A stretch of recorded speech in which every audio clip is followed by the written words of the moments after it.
জিন্দাবাদ জিন্দাবাদ। এ পর্যায়ে আপনাদের সামনে যার নামটি ঘোষণা করব, বর্তমান সময়ের চাঁদাবাজ, টেন্ডারবাজ, দুর্নীতিবাজ, এদের জন্য আতঙ্ক, জনাব নাসির উদ্দিন পাটোয়ারি ভাই।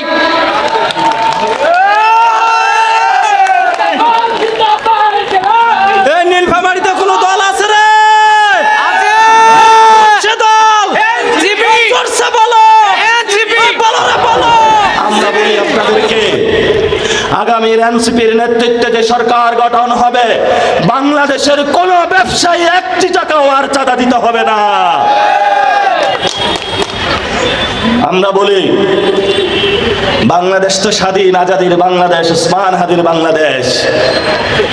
এনসিপি ক্ষমতায় আসলে সেই ভারতের চোখের সামনে দাঁড়িয়ে চোখ রেখে বলবো, বাংলাদেশে আর কোনো পৌঁছিন চলবে না, চলবে না, চলবে না।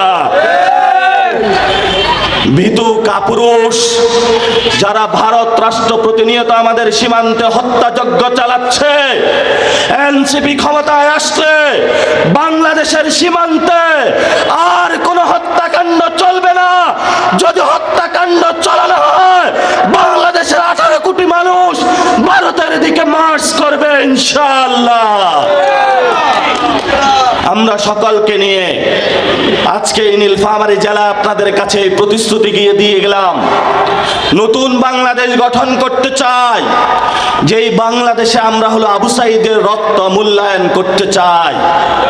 এইসব নূর, সাকি, রাশেদ, নব্য, ইরন, মেনন যারা এই কুসংস্কারের নৌকায়, তারেক রহমানের কুসংস্কারের নৌকায় উঠেছে, আমরা আপনাদেরকে বলবো, বাংলাদেশ এখন দুই ভাগে বিভক্ত।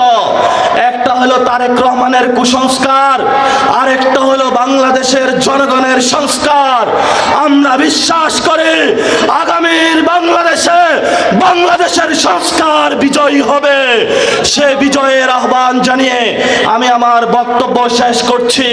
কাউকে গুনার টাইম নাই, আছে? আমরা সবাই এক আল্লাহতে বিশ্বাসী। সৃষ্টিকর্তা সৃষ্টি করেছেন, সৃষ্টিকর্তার কাছে দায়বদ্ধতা আমাদের। কোন পরিবারের কাছে আমরা নিজেদের মস্তক বর্গা দিব না, কোন ব্যক্তির কাছে দিব না, কোন টাকার কাছে দিব না, কোন পদের কাছে দিব না। আল্লাহর কাছে আমাদের মস্তক। তোমাদেরকে গুনার আমাদের টাইম নাই।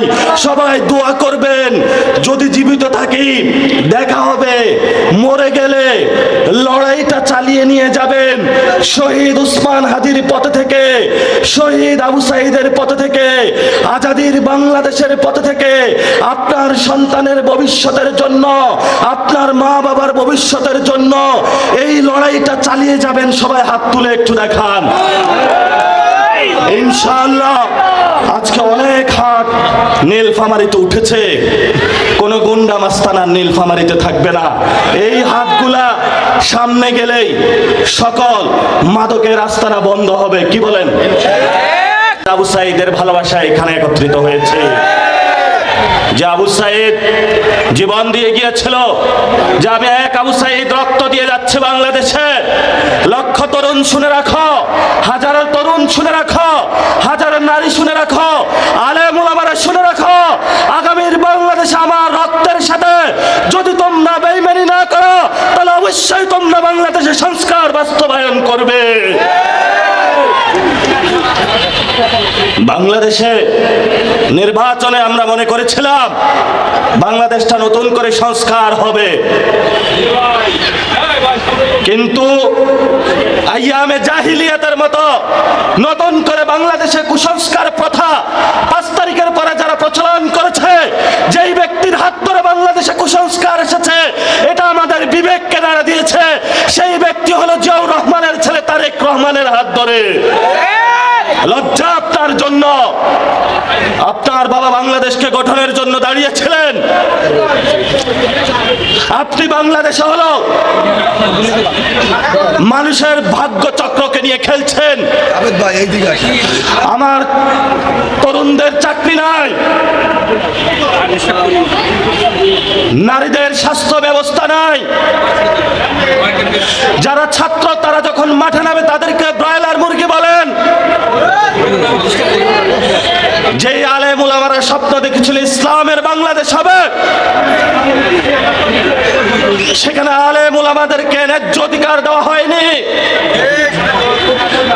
যেই খালেদা জিয়া বলেছিল ওদের হাতে গোলামের জঞ্জির, আমাদের হাতে স্বাধীনতার পতাকা, আর আমরা এখন সেই বেগম খালেদা জিয়ার ছেলের হাতে ভারতের আরএসএস এর পতাকা দেখতে পাচ্ছি। লজ্জা। কথা বললে রাতে ফোন আসে, চুপ করে যাও।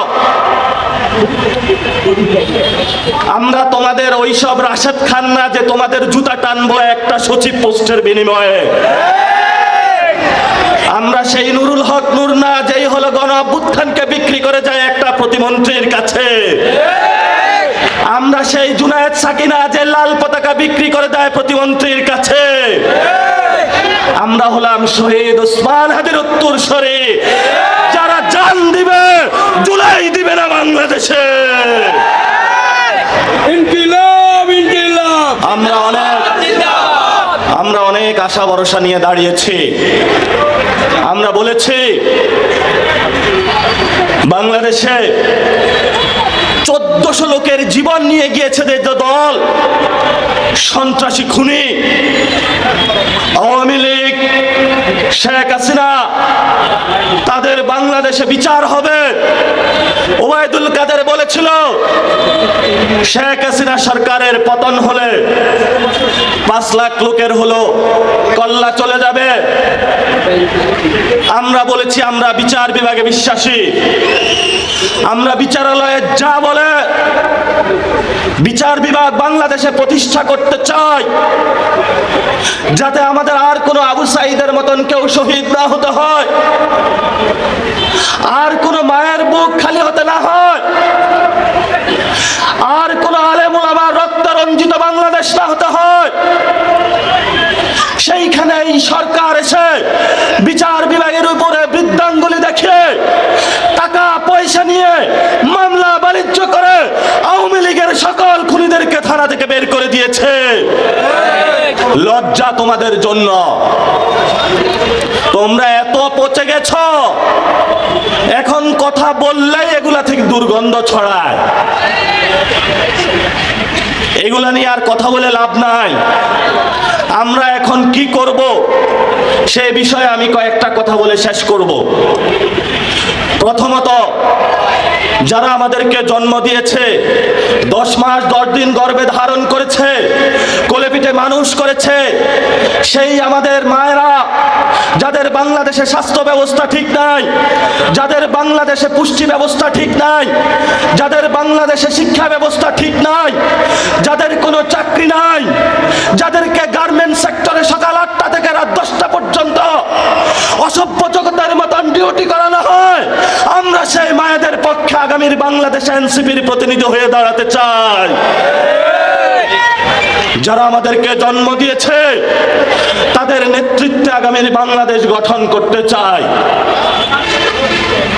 নির্বাচন আসলেই মাথায় টুপি দিয়ে কেউ মরে গেলে আলেমদের কাছে উপস্থিত হোক, যে হুজুর আসেন জানাজার নামাজটা পড়িয়ে দিয়ে যান। আবার যখন মাঠে যান সেখানে হলো হুজুরদের ন্যায্য হিস্সা বুঝে দেন না। আমরা এনসিপি বাংলাদেশের যারা ইসলাম ধর্মাবলম্বী রয়েছে, যারা হিন্দু ধর্মের রয়েছে, যারা খ্রিস্টান ধর্মের রয়েছে, যারা বৌদ্ধ ধর্ম রয়েছে, তাদের সবল অবকাঠামো নির্মাণ, ধর্মীয় স্বাধীনতা নিশ্চিতকরণ, জঙ্গি তকমা রহিতকরণ এবং সকলকে নিয়ে একটি সাম্যের সুন্দর বাংলাদেশ গড়তে চাই। আমরা কোনো বিভাজন করতে চাই না। কে সুন্নি, কে দেওবন্দি, কেউ জামাতি, কে আলিয়া, কেউ কওমি, আমরা এইসব বিভাজনের রাজনীতিতে নাই। আমাদের কাছে একটাই, সেটা হলো রাসূল সাল্লাল্লাহু আলাইহি ওয়াসাল্লাম এবং আমাদের সৃষ্টিকর্তা আল্লাহ তাআলা। এটাই হলো হলো বাংলাদেশের, আমরা কোনো বিভাজন চাই না। এনসিপি হলো সকল বিভাজনের ঊর্ধ্বে, সকলকে নিয়ে ঐক্যবদ্ধভাবে বাংলাদেশে কাজ করতে চায়। এখানে অনেক তরুণ প্রজন্ম উপস্থিত হয়েছেন। বাবা ফোন দেয়, ছেলে তোমার চাকরি হয়েছে? আপনি বলেন বাবা আমার তো চাকরি হয় নাই। প্রতি বছর ফোন দেয়, কিন্তু ফোনের পর ফোন ছেলে কোনো উত্তর দিতে পারে না, কারণ ছেলে পরীক্ষা দেয়, ভিতরে ছাত্রদল যুবদলের চাকরি হয়ে যায়। আমরা আপনাদেরকে নিশ্চিত করতেছি, এনসিপি ক্ষমতায় আসলে কোনো কোটা রাখা হবে না, কোটা মুক্ত বাংলাদেশ গঠন করা হবে ইনশাআল্লাহ। আমি উত্তরবঙ্গের পথে পথে ঘুরতেছি, এত সুন্দর একটা উত্তরবঙ্গ, এরশাদ সাহেব উন্নয়ন করলো না। শেখ হাসিনা তো উত্তরবঙ্গের প্রতি সবচেয়ে বেশি বৈষম্য করেছে। আমরা উত্তরবঙ্গ দক্ষিণবঙ্গ কোনো বৈষম্য করব না। বাংলাদেশের যদি আমার কাছে 64 টাকা থাকে, 64 টাকাই ভাগ করে 64 জেলায় আমরা বিলিয়ে দিব ইনশাআল্লাহ। প্রিয় ভাইরা, কথা বললে অনেক দূর যায়। আমরা ব্যবসায়ী ভাইদেরকে বলবো, দোকানে বসে বসে বক্তব্য শুনছেন, একটু পরে কল আসবে, আজকে যা ব্যবসা করছো এটা থেকে আমাকে চাঁদা দাও। ব্যবসায়ী ভাইরা, সেই লড়াইয়ের আহ্বান জানিয়ে বক্তব্য শেষ করলাম। মসজিদে মনে হয় নামাজ হচ্ছে, আমরা চাই না নামাজের সময় মসজিদ, আমাদের মাইকের কারণে নামাজের বিভ্রান্তি হলো। আপনারা একটু খোঁজ নেবেন, কারণ এখানে বাংলাদেশ মুসলমানদের 93% মুসলমান।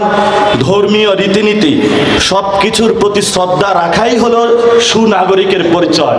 আমরা এটাতে বিশ্বাস করি। যারা এখানে উপস্থিত হয়েছেন, নারীরা, আলেম ওলামা, তরুণরা, আপনাদের এই ভালোবাসার ঋণ শোধ করতে পারবো না। আপনারা সন্তান হিসাবে সঠিক। কেমন আছেন? সবাই বলেছে আলহামদুলিল্লাহ। আজকে প্রোগ্রামে অনেক নারীরা উপস্থিত হয়েছে, এটা খুবই আশার দিক। কারণ রাজনীতি করতে হলে নারীরা যদি অনুমতি না দেয়, রাতে হলে ঘরে ভাত খাইতে দিবে না, বলবে যে এত লেট করে আসছো, আর আসার দরকার নাই। এখানে অনেক আলেম ওলামা উপস্থিত হয়েছে, যাদেরকে গত 17 বছর ধরে জঙ্গি বলা হয়েছে, দাড়ি ধরে টান দেওয়া হয়েছে। এখন ওনারা রাজনীতিতে চলে এসেছে, আবার যদি তাদেরকেও দাঁড়িয়ে ধরতে আসে, এবার হলো তীব্র লড়াই হবে ইনশাআল্লাহ। উপস্থিত হয়েছেন অনেক তরুণ প্রজন্মের মানুষ, যারা রাজপথে রক্ত দিয়েছিলেন। কারো হলো হাত নাই, কারো হলো পা নাই, কারো হলো চোখ উপড়ে তোলা হয়েছে। আজকে আপনারা উপস্থিত হয়েছেন অনেক আশা ভরসা নিয়ে, যে বাংলাদেশে আপনাদের জন্য একটা সুশৃঙ্খল ব্যবস্থা হবে, যে ব্যবস্থার মধ্য দিয়ে আপনি কলেজ জীবন শেষ করেছেন, ইউনিভার্সিটি জীবন শেষ করেছেন। আগামীর বাংলাদেশে আর ছাত্রদল যুবদল কোটায় কোনো চাকরি হবে না। যদি চাকরি হতেই হয়, যে সবচেয়ে ভালো স্টুডেন্ট, যে সবচেয়ে ভালো পরীক্ষা দিয়েছে, সেই হলো আগামীর বাংলাদেশে চাকরি পাবে। আপনারা আজকে উপস্থিত হয়েছেন আশা ভরসাগুলো নিয়ে। আমাদের এই নীলফামারী জেলাতে একটু আগে একটা প্রোগ্রাম করে এসেছে জলঢাকাতে, খুবই সুশৃঙ্খল প্রোগ্রাম ছিল, অনেক মানুষ উপস্থিত হয়েছিল। যতগুলা প্রোগ্রাম করেছি উপজেলা হিসাবে জলঢাকা প্রথম হবে, আর যতগুলা জেলাতে প্রোগ্রাম করেছি, এত সুশৃঙ্খল আজকে প্রোগ্রাম, এটাতে যদি আমরা নাম্বারিং করি তাহলে 1 নাম্বার হবে নীলফামারী। এজন্য ছাত্র শক্তি, যুব শক্তি, নারী শক্তি, এলাকাবাসী যারা আজকে এই প্রোগ্রাম সাকসেসফুল করেছেন, প্রশাসনের ভাইরা, মিডিয়ার ভাইরা, আমরা অন্তরে অন্তঃস্থল থেকে আপনাদেরকে ধন্যবাদ জানাচ্ছি। টাকা পয়সা দিয়ে এই ঋণ শোধ করতে পারবো না। এই প্রোগ্রাম টাকা পয়সা দিয়ে করা যায় না, এটা হলো ভালোবাসার প্রোগ্রাম। ভালোবাসাতে আমরা এসেছি, কোনো ব্যক্তির ভালোবাসা নয়। আজকের একমাত্র ভালোবাসা এসেছে আমরা শহীদ